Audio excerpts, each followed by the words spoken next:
Sauver du temps.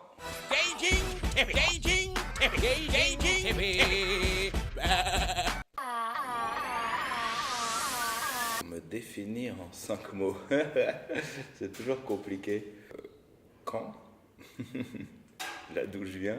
Putain, j'ai rien d'autre que quand. Merde. Qu'est-ce que je peux dire? C'est toujours difficile de s'auto-définir. Je préfère laisser les gens mettre les mots qu'ils veulent en dessous dans les commentaires. Le chant des sirènes, la fête est finie, casseur, flotteur. Avec Granger, on se foutait de ma gueule tout le temps. On disait que je faisais du rap manga trash à la con, que c'était ça mon style de musique. Que c'est comme la plupart des mecs de mon âge, à cause de ce putain de Club Dorothée. T'en avais 3-4 ans, on nous a pris, on nous a mis dedans, quoi. Du Nicky Larson, du Cat Size, etc. Bah, par exemple, All Boy ou The Chaser, ou tout ce genre de thriller un peu super sombre. Bien les films de Tsuar. Il était une fois en Chine pour prendre les plus connus.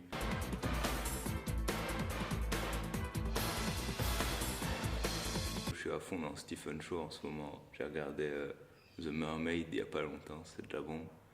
Et puis après en film japonais, il y a plein de trucs que j'aime bien. Kinji Fukusaku, c'est le mec qui a fait Sankukai et il a fait Battle Royale.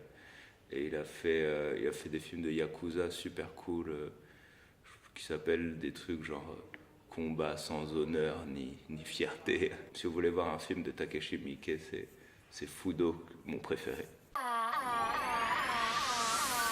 Un manga de Keiichi Koike qui s'appelle Ultra Heaven. Ultra Heaven, c'est bien cool. Je trouve ça ouf comment je sais pas comment c'est dessiné. C'est l'histoire d'un mec qui fait des espèces de voyages psychédéliques et un peu comme une drogue et qui se drogue d'ailleurs en même temps. Et tu sais jamais s'il est en train de triper ou si c'est la réalité. Et je sais pas, la façon dont c'est découpé, dont c'est dessiné, c'est assez ouf, quoi. Ultra Heaven, c'est un bon kiff en ce moment.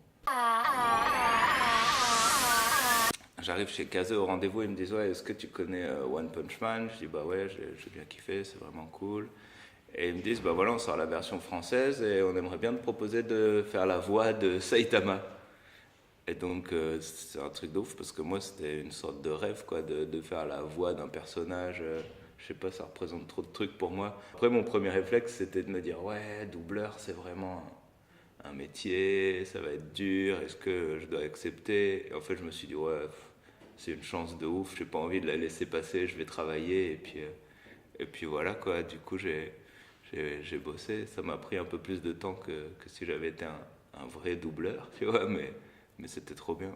Je suis pressé que ça continue. Pourquoi t'as fait ça? «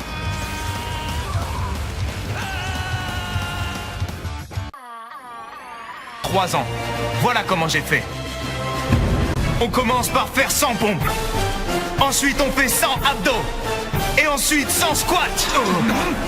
Et s'abonner à Gaijin TV.